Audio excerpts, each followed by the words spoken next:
full-time fellow. She runs the institutions, and we together have founded IVYDreams. I would like to, Pooja, if you could say hello to all the participants. Hi, hello everyone. She'll be moderating the session today. So jumping right in post introductions, I'll be sharing my screen and just give me a second.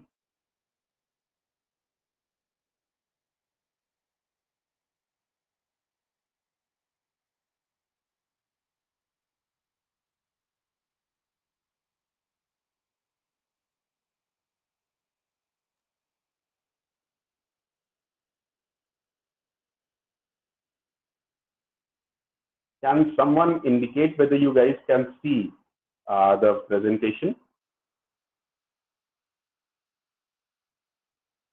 Yeah, it is visible. Shashank, the presentation is visible. Lovely. Thank you so much. Thank you so much. I will jump right in. So, and please, meaning we will keep this light and conversational, okay?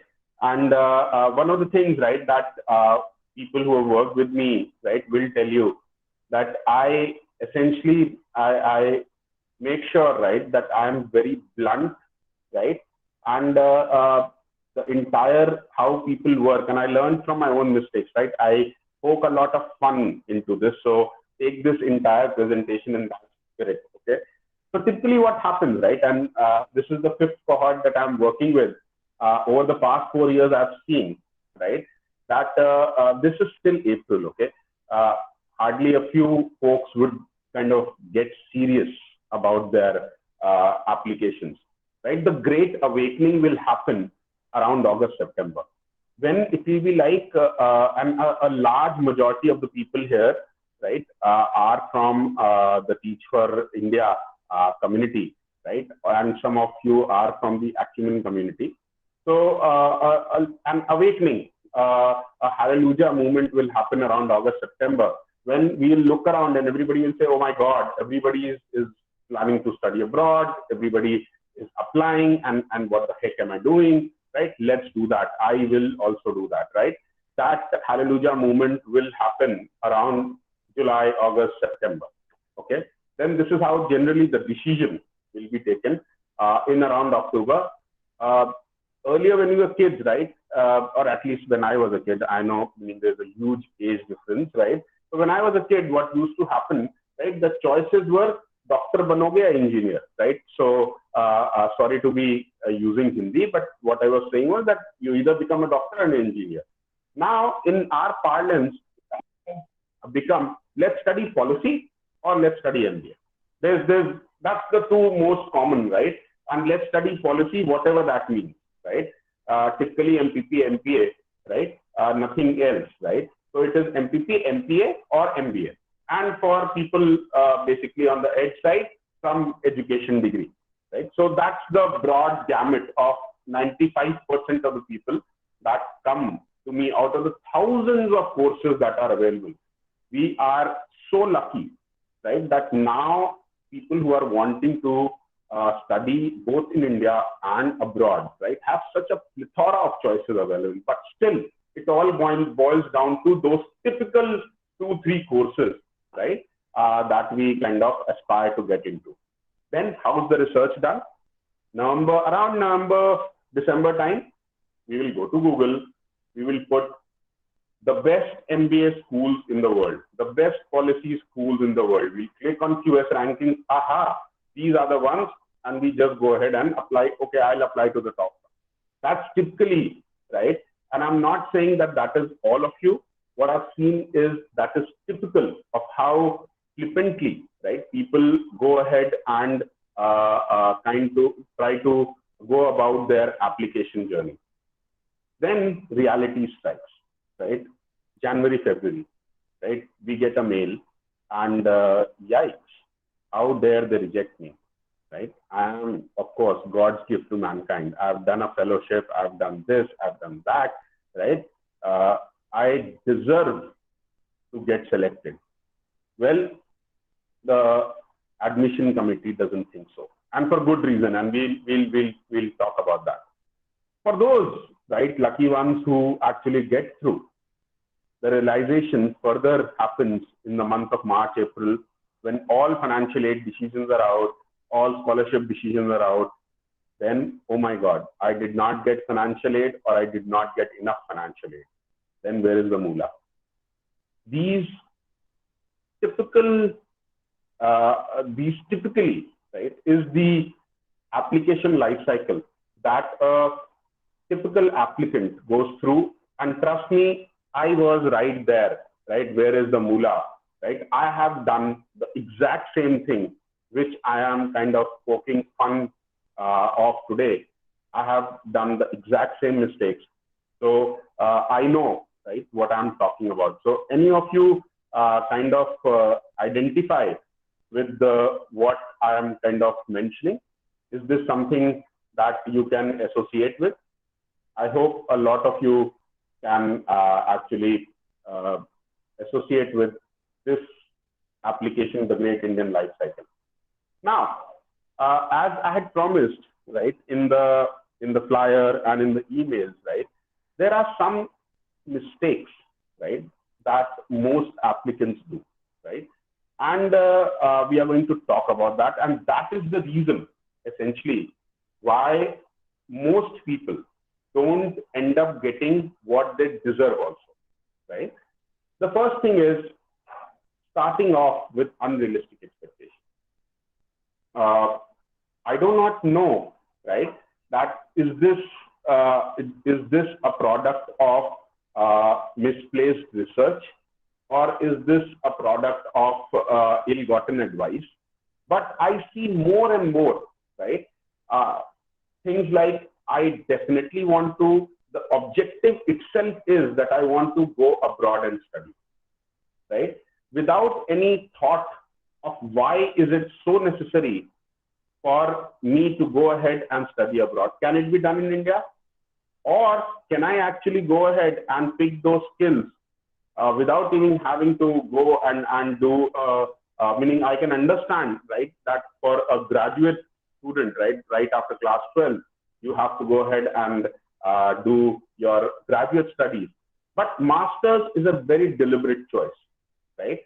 A lot of you would have already have one master's under your belt, right? Just today I was speaking to a few people, right, who've done a master's, right, who in fact have done a PhD, and now immediately after completing their PhD, they want to jump into another master, right? That to 100% scholarship, that to among the best institutions in the world, without giving a thought whether they actually need it, right? And how are they going to explain to the admissions committee that are they just degree hunting, right? Instead of a particular education being in line with their life goals. Secondly, and this is where what I mentioned about being in line with your life goals, picking a course that is not right for you, right? Not doing your due diligence, not doing your research. And when I say picking a course that is not right for you, remember what I in the Great Indian Life Cycle, right, application life cycle, I mentioned that it is about MBA, MPA, MPP, right, those standard courses, right, without actually taking the time to find and do the research that there is so much available out there. Is this the course that is best suited for me, right? Both from a long term as well as is it in line with my profile, right? Just thinking through, right, and taking the time to do the necessary research is something that most people kind of cut corners in. Okay, so that is the second. Third, relying completely, right, on online websites, internet portals, advertisements. These days, rankings are available dime a dozen. You go on various websites from Quora to God knows what not, right? All kinds of opinions are out there. And I'm not saying that anybody's opinion is right or wrong, including mine, right? You have to take whatever I say also with a pinch of salt. But what you should definitely do is not completely rely on sources of information that are not as trustworthy, that are not as reliable, right, as you would like them to be. Because the decision that you're going to make is going to have an impact on your, not just your career. You are going to put a year or a couple of years, right, of your life, right? And you all are competent professionals. So a couple of years of your life, right, has tremendous opportunity cost. So you can't go ahead and base those decisions based on certain comments, say on various websites, right, Study Shiksha or Quora or God knows what, right, without even knowing the credentials of the people who are seeking to give you advice. Then, as I said, not having a strategy at all, right, and not investing in building your own credentials. As I say to a lot of people whom I work with, right, that it is one thing that you want to get into an institution. Please also note that the admissions committee is also having certain metrics in their mind when they are looking to select an incoming cohort. And every institution, like for example, a Stanford GSB, right, is looking at a lot of things which are common with, say, a Harvard business school. But there are certain qualities which are different, right? Which are different with UPenn Wharton, right? So knowing these nuances and talking to someone, right, who is aware of these differences, right, and lays out an entire strategy for you, a long-term strategy, right, not just a 2-month strategy, right? People have worked with me for a couple of years, right, to get into their dream institutions.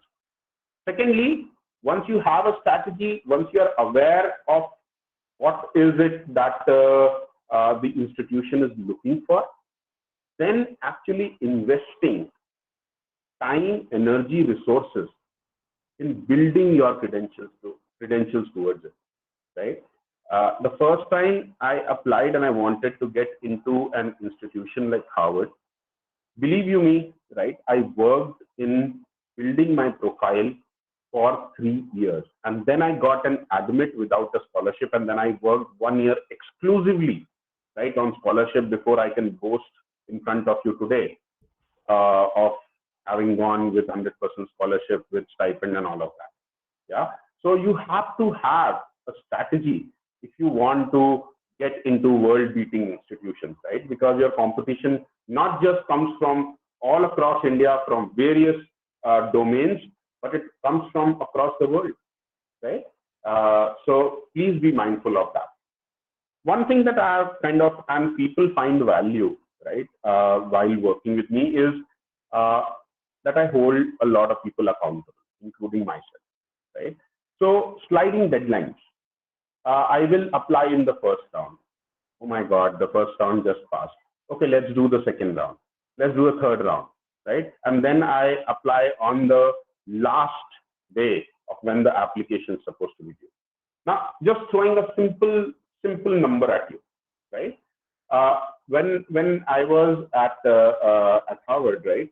So my professor at that point in time, without taking names, right, was chairman of the admissions committee, and I was his TA.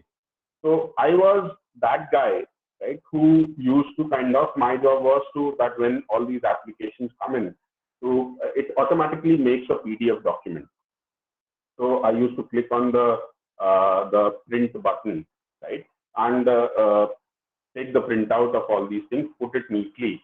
And there was a basic sanity check, right? There was a checklist, right, that we used to do. Do that checklist, give a score based on that sanity check, and present it to the admissions committee, the senior profs, right? There were 3 people at that point in time, some of the most distinguished professors, right, at the school. They used to meet once a week, and people like me, right, we had to make sure that by that time there was a neat file awaiting them. So one of the statistics that I would like to share with you, right, when 100% of the seats are available, yeah, 100% of the seats, when the application opens, typically in the first month, only 10% of the applications come. Only 10%, when 100% of the seats are available. Towards December, as you approach the holiday season, right? And I'm taking the Western geography, right? Typically in mind, and I include Australia and Singapore also, right? When I'm making these comments. As the year end approaches, typically this number of applications reaches 50%, and an additional 40 to 50% of the applications come in, right? Typically by year end. And by that time, 50% of the seats have also been filled. Okay, so 50% for 50%, still okay. Yeah. By the time the application deadlines approach, right, for some of the institutions, and this, meaning I'm talking typically about these schools and some of the policy schools, well-known policy schools, somewhere around January, right? 10% to 20% of the seats are still available, and 50% of the applications come in the last week. Okay, that's how poorly we plan ourselves, right? And if you speak to the applicants, right, they would have all planned to apply early. Now, it doesn't take a person with good probabilistic skills to figure out, right, just mathematically, your chances of getting in if you apply at a early enough timeline, right? So this is something, right, not planning enough and ahead of time is something that plagues almost every applicant. Yeah. Then inadequate financial planning. Firstly, everybody, I do not know, almost everyone that I work with, they will look at the tuition fee, right, and somehow miss cost of attendance, right? Because this is very important, right? That they, meaning when you are offered an aid or you're offered a scholarship, all of that is on your tuition. There are a lot of attendance costs, right? From your accommodation to your living expenses to your health insurance. That amounts to almost as much, right, as your tuition. In some institutions for 2-year courses, right, the cost is really significant when we convert it into Indian rupees. And this is something that we really need to plan for. And this is where a lot of scholarships are targeted, particularly for that. And you have to kind of figure out that what are my means, what I can put in, and what I cannot, right? So having the correct financial picture in your mind from the very beginning will allow you to plan for your studies. Because what you're talking about, if anybody is talking about doing an MBA abroad, a full 2-year MBA abroad, right, say in a school in the US, right, then you are talking about an investment, right, of about 1 to 1.2 crores, right? You've got to plan for it. You cannot be flippant about it, right? And surprisingly, a lot of people forget to do just that, right? Then, and this is something, right, that I have seen this tendency, right, grow more and more. And a lot of my colleagues are from Teach for India. So I see this in people, right, this tendency growing that we postpone test preparation, God knows. And I understand that each one of us, right, is very busy, especially people who are teaching in classrooms, right? I have myself, right, I've taught for 3 years, right? It can be exhausting. I know that, right? You don't have time. You get up in the morning, you go to school, you come back, right? And then you have tons of homework to check and to lesson planning for tomorrow, right? All of that, I get that, right? But you cannot not prepare. And trust me, be it GMAT, be it GRE, right? When some of you are brilliant people, well, I am not brilliant. It took me about a good 5 months to prepare for my GRE, right? So you got to budget time, right? And it's not a lot of time, but consistency. 2 hours per day to plan for your test preparation. It's gonna take time. If you're going to postpone beginning preparing for that to August, September, then you are never gonna meet the early application deadline in case your course has a GRE or a GMAT requirement, right? And let me tell you this, even courses where you do not have a GRE or GMAT requirement, if you submit a good test score, your chances of getting in are increased exponentially.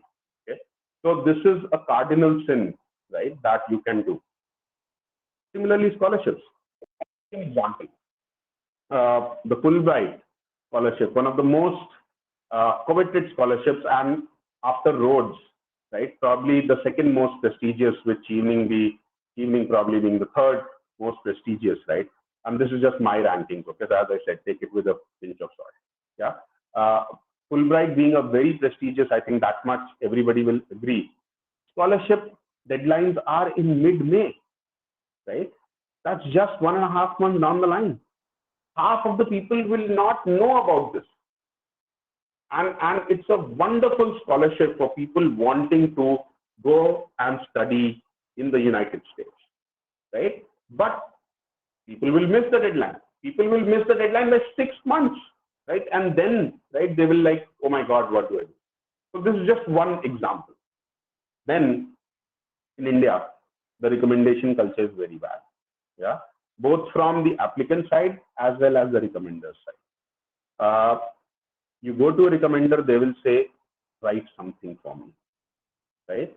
Or in some cases, we actually have seen people deliberately writing their own recommendations.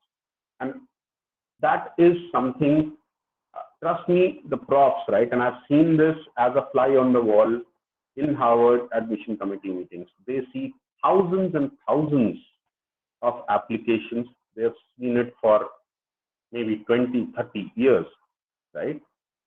They can tell, right, what is a genuine, heartfelt, right, recommendation, personalized recommendation, and what is a template or a copy-paste recommendation. Your writing styles you can kind of figure out. So this is again something which is one of the most common mistakes that we do.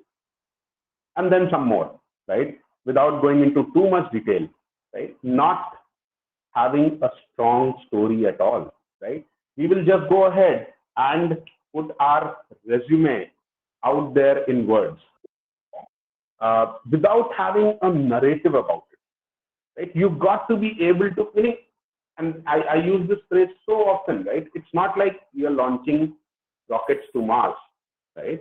But still, you've got to be able to convince the admissions committee that getting into grad school is not the end goal.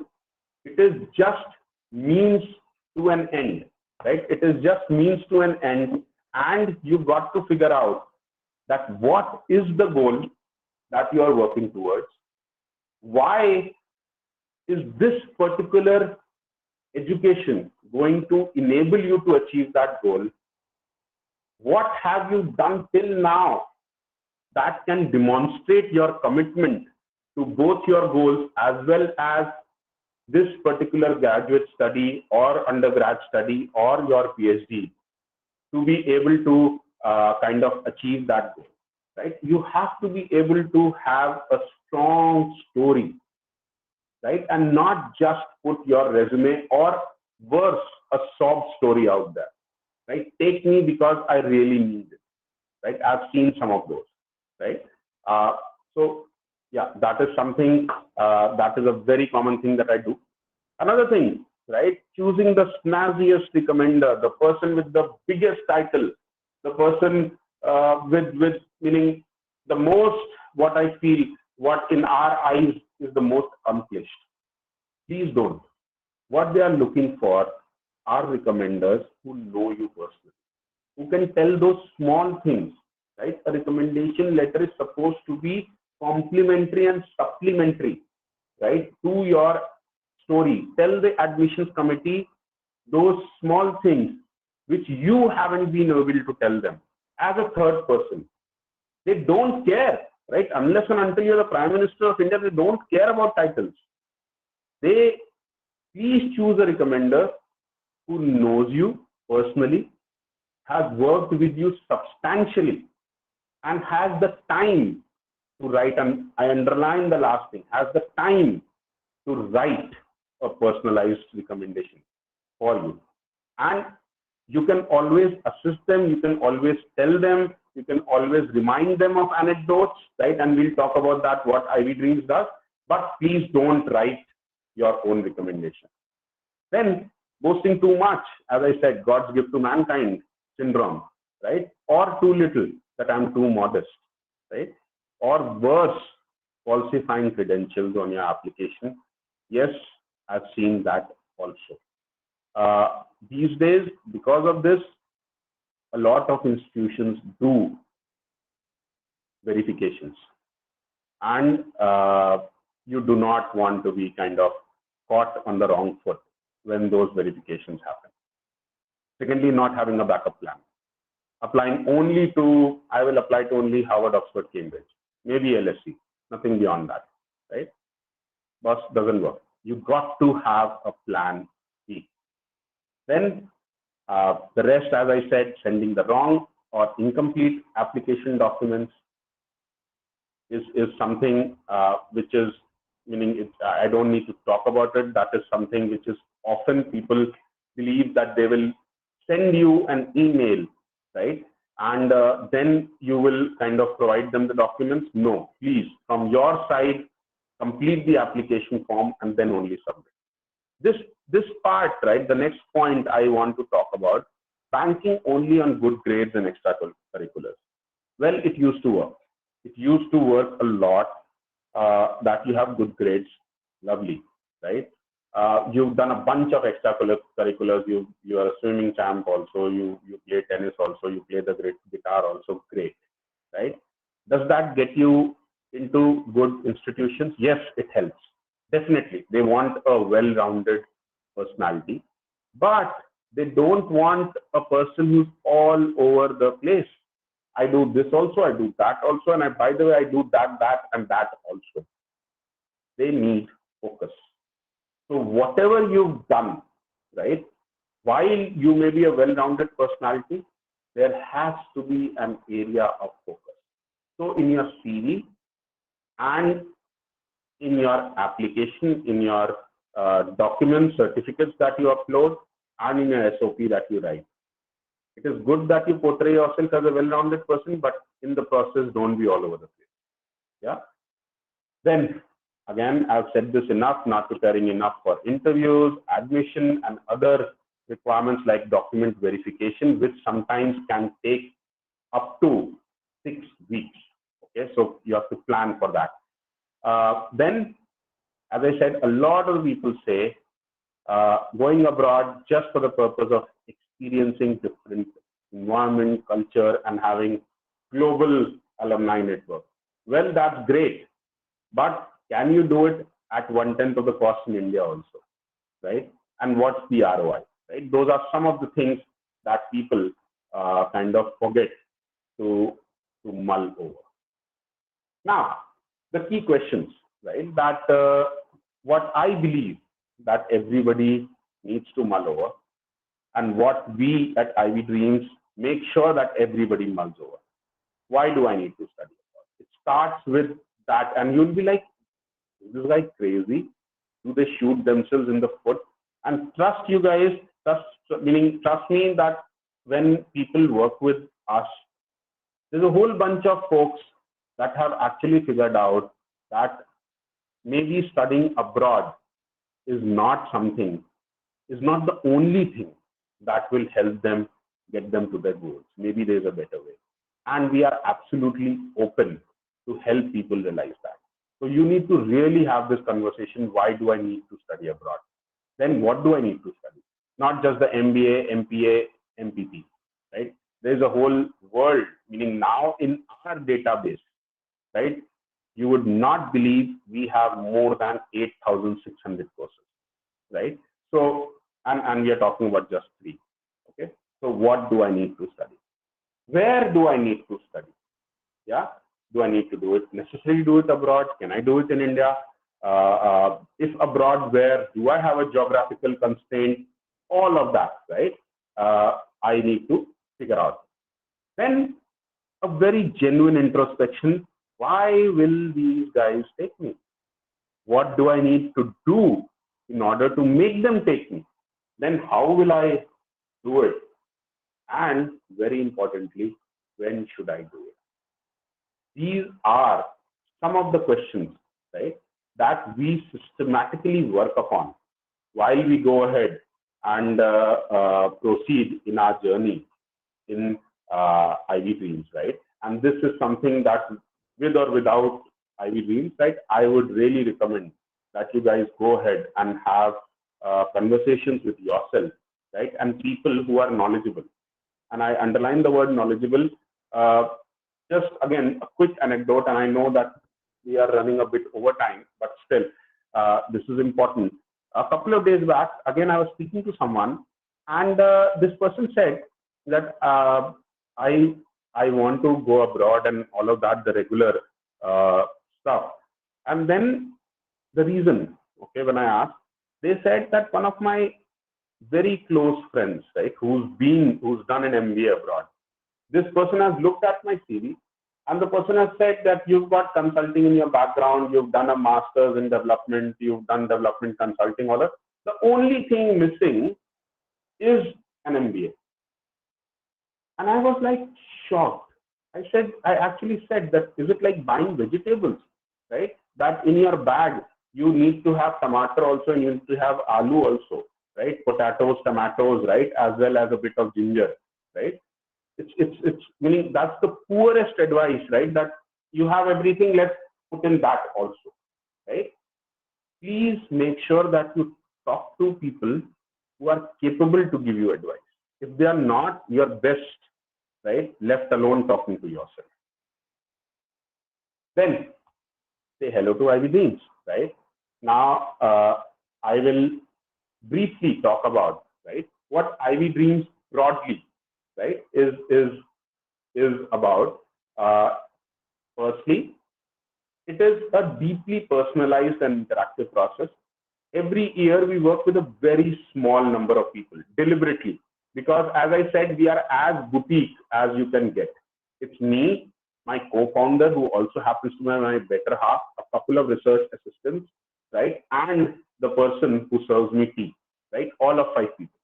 Okay, and by design, okay, by design, because we want to provide not a very technical, not a very templatized process, we want to provide a very deeply personalized and interactive process with the focus on working together as a team, with the words working together and team underlined. Then backed by solid research. As I said, me, my better half, my co-founder, and our couple of, you may call them RAs, you may call them our executives, whatever, right? They just do one thing, right? They just do research on every single scholarship that might be available out there, on every single new specialization that a university might be offering, right? So we have pre-existing databases, as I said, more than 8,000 courses, right, which are categorized by specialization, by geography. We have databases, scholarships, again, by geography, by university. We can make various cuts on an Excel sheet just by a simple filter. And this has come after 5 years of actually doing just that. Powered by founders, and this is a bit of a boast, powered by founders with impeccable credentials. I typed it myself, right? And experience to boot with enough gray hair, right? So that's, I'm talking about me, right? That when I do this, right, I bring in a lot of life experience also from having started my career in the Indian Air Force, and now, right, as a full disclosure, right, I whatever I earn, right, I actually utilize as a socio-political activist also, right? So I devote, depending, right, last year were elections in UP, so I devoted more than 50% of the time to my socio-political activities, which were all funded thanks to people like you and whatever little I know. This now, over the next 5 years, I plan to grow IVYDreams into something, right, of meaning very ambitious targets into a huge corporation, right, and hopefully make it person independent.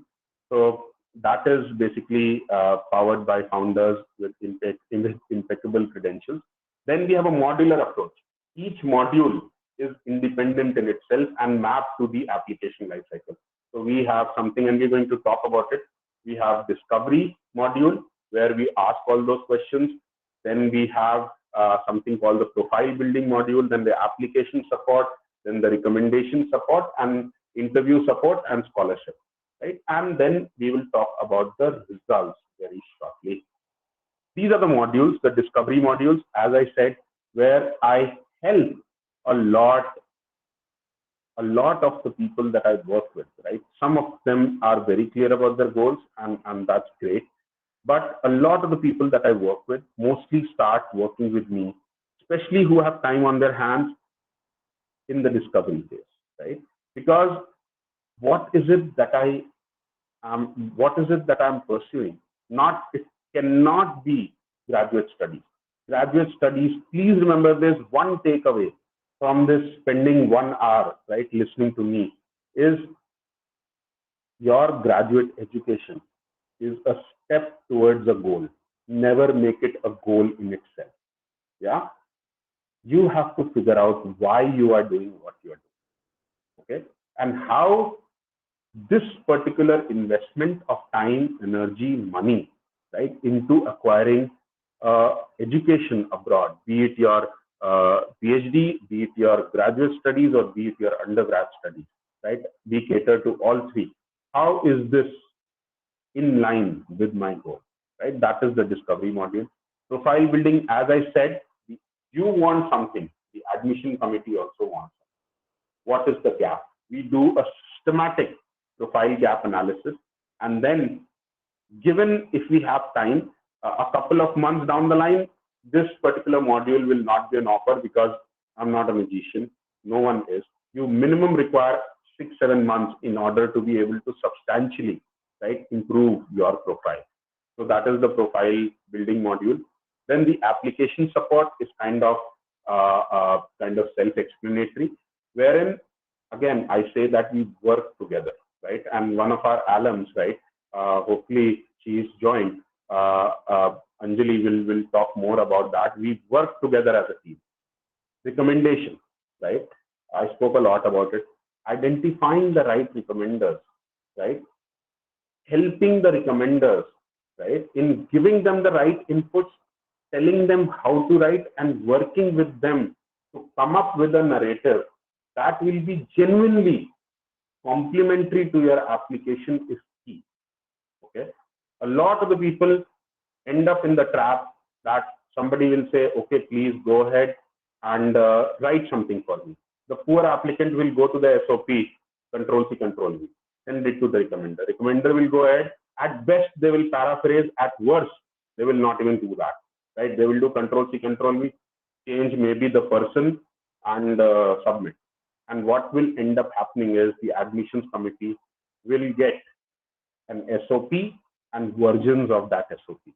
Then we have interview preparation module, especially for aspirants of MBA, B schools, wherein right from application prompt, right, the video prompt, to the Kira interviews, to Zoom interviews, and now in-person interviews have started. We do mock interviews. We provide a data bank of probable questions and help people prepare for that.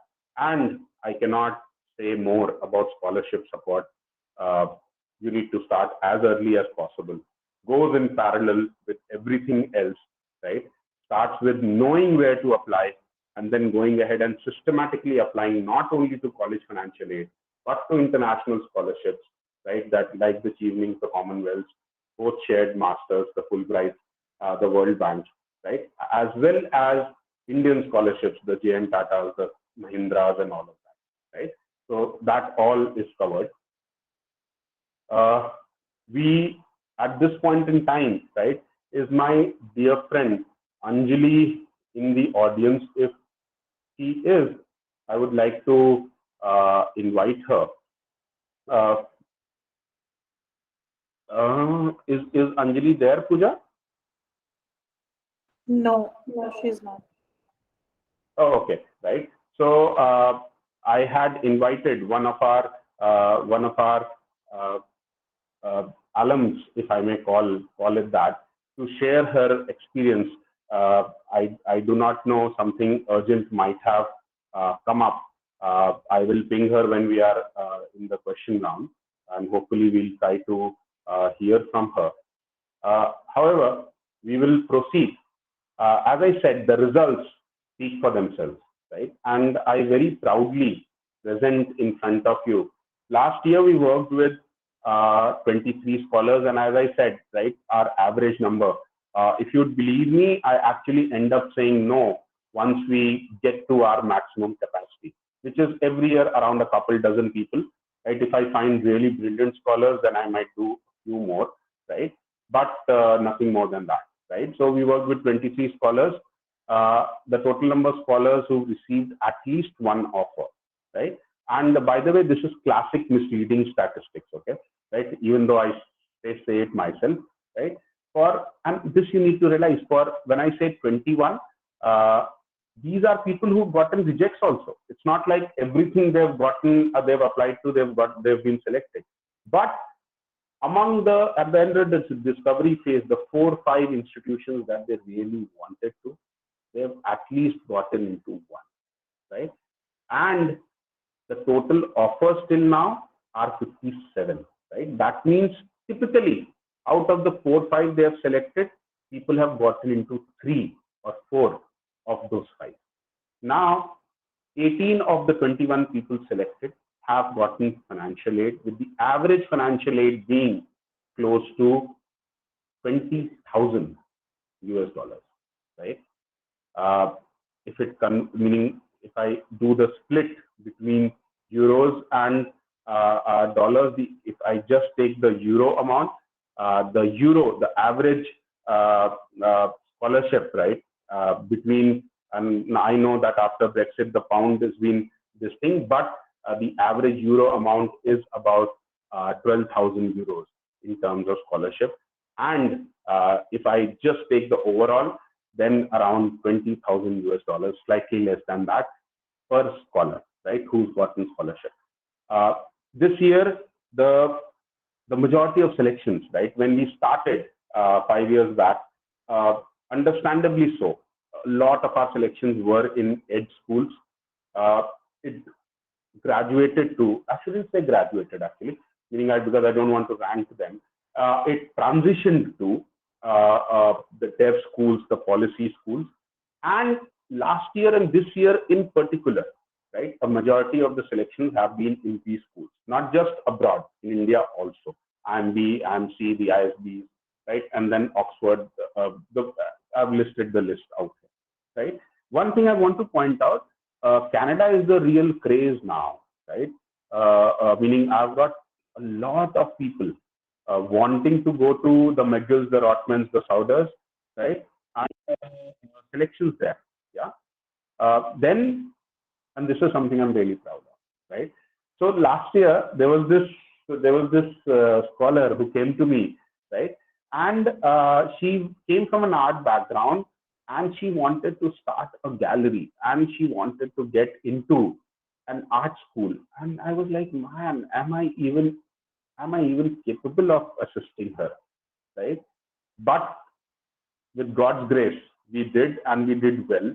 And this year, right, we've somehow, as it has happened, right, we've gotten scholars into design schools, into, as I said, museum studies, journalism, media, a whole gamut. And this has helped us grow, right? So it's been more of a learning on this part rather than the value add that we could provide, right? So very thankful for that.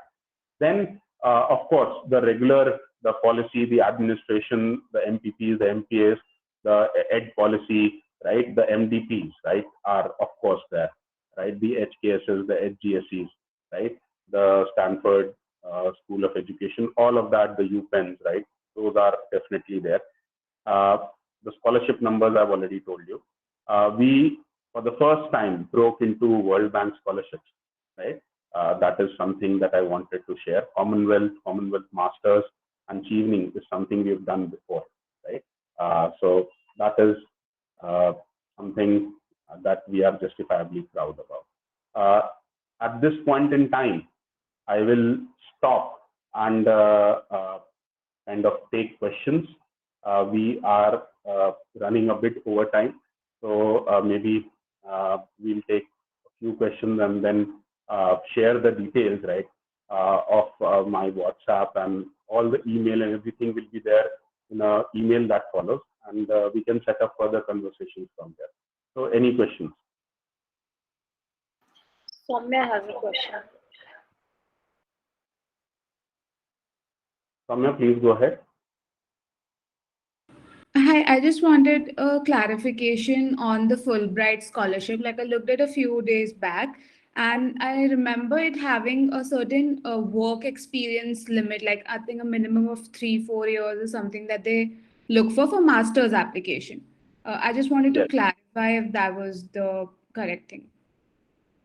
Yeah, so the Fulbright scholarship, right, is basically for people who have prior experience, right, who are essentially who have completed their undergrad degree from any recognized university, yeah, and they have typically, meaning, as I said, that it should be at least 3 years, right, that gets you eligible to apply for that scholarship. Please note, right, that Fulbright is a very competitive scholarship. So generally, the average years of experience range 4, 5, even 6 years experience. So, but the eligibility, right, is around 3. Is not around 3, is 3. Perfect. Got it. Thank you. Any other questions?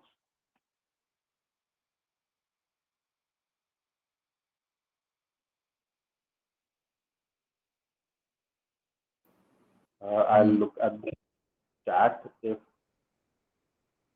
there is. Pooja, is there anyone else who's got a question?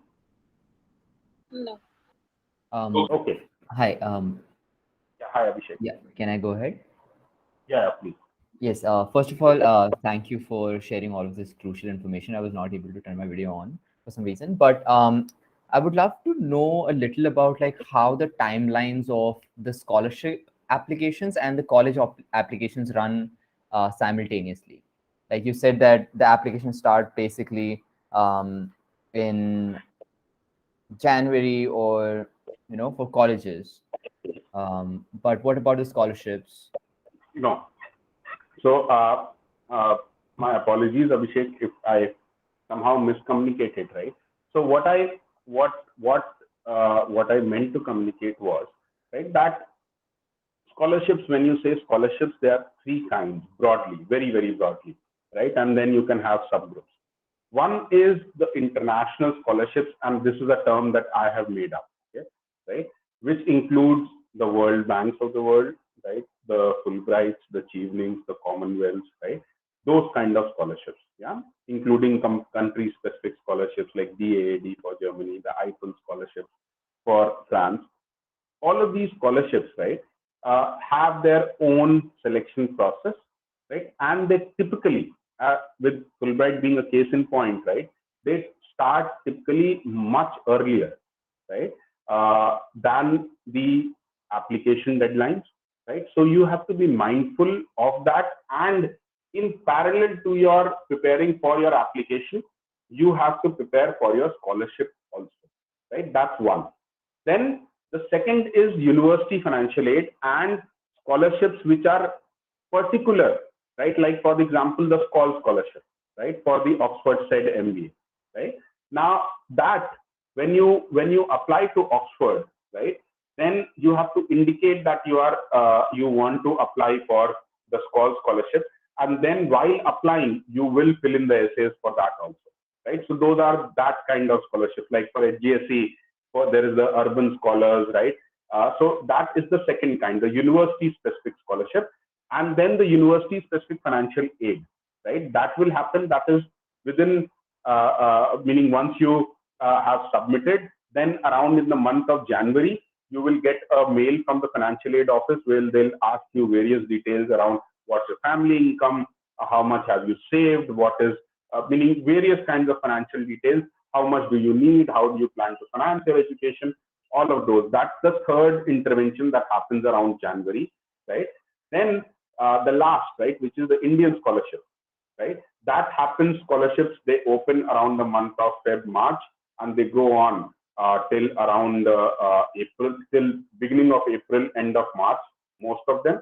And basically some of them run into June, July also. Yeah. So as I said, this is an ongoing process, Abhishek. The biggest thing is most people are not even aware of this and don't even plan for that.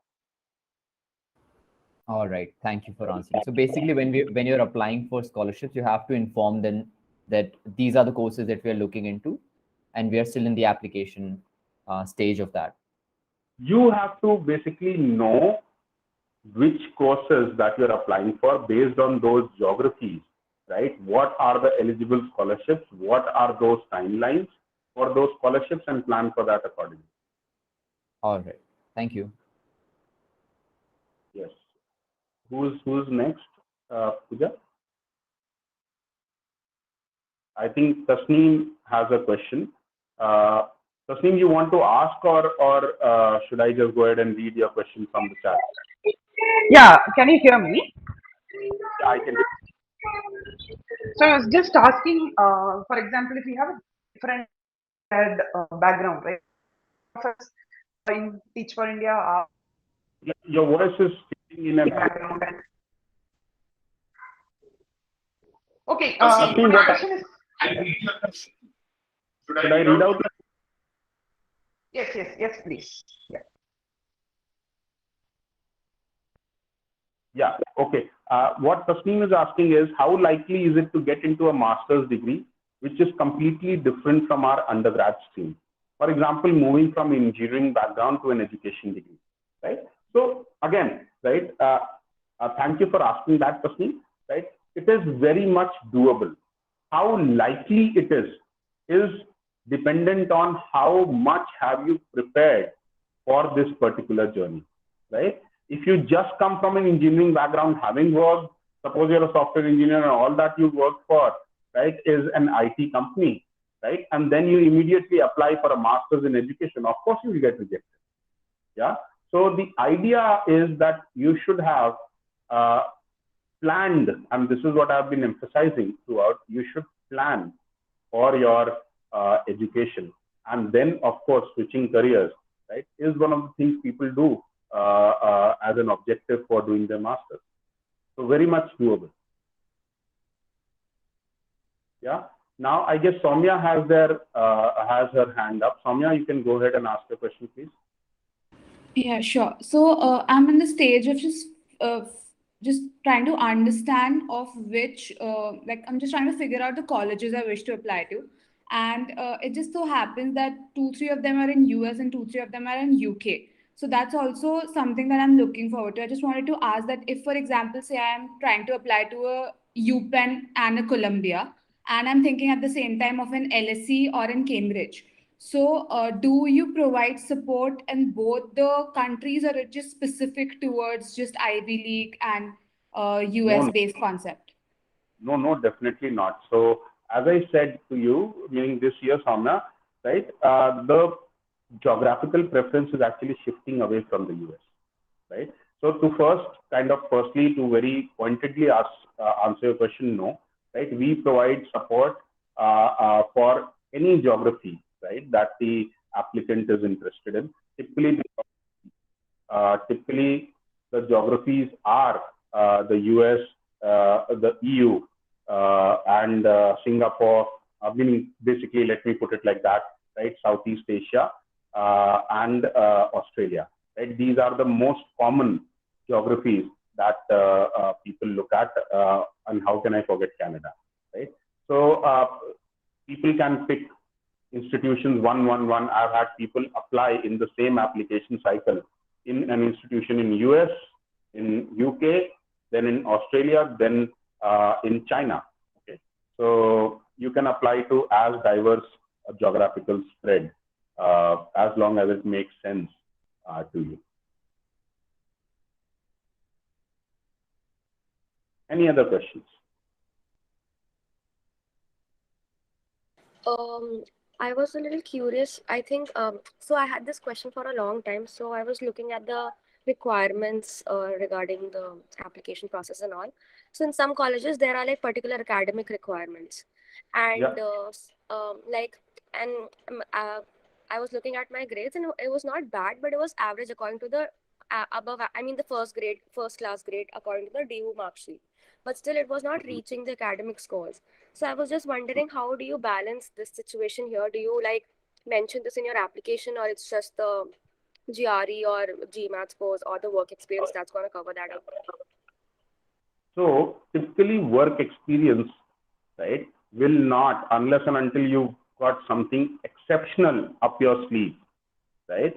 Exceptional work experience will not alleviate, right, your requirement for scores, right? Because they do want to have a hygiene factor, right, of a certain amount of score, right? And I'll again share one small anecdote, right? Back in 2020, as I said, when I applied for the second time around, right?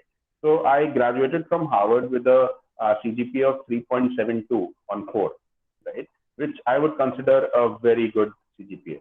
Now, for the course that I was applying to in Oxford, right? This was one of the most competitive courses. They had a cutoff, right, of 3.8 on 4. Okay, they put me on the wait list initially, and only when I wrote to them that, boss, right, this is 3.72, right, from Harvard, right, please consider. That is when they actually gave me an offer. Okay, and with my work ex, right, which as you can see, right. So the idea that I'm trying to tell you is that if you've got an academic parameter which is below par, you will have to purposefully work towards mitigating it, right? And there are various ways to mitigate it, which we can talk offline. GRE is just one of the ways, but you will have to mitigate it. Got it. Thank you. Maybe we can, there is time for one last question if anybody has a question, or I think we've pretty much run out of time. Let me just check. Pooja, is there any other question? Sorry, go ahead. Please go ahead, Ayush. Yes, Ayush. No, it's fine. I mean, I would have asked something much more generic. So that is regarding the process of how to sign up and how to go about working with IVDreams. But yeah. I would do is right after this particular session, we will send out the PPT, right, that I used today, and along with my personal, my corporate mail ID, which I am putting in the chat box here also. So in case, right, you would want to get associated with IVDreams, I would request you to drop an email and to this particular email ID, and we can take it from there along with your CV. Yeah, sure. Thank you. Yes, Katyan, you were saying something. No, coincidentally, we had the same questions. I was just going to ask that only.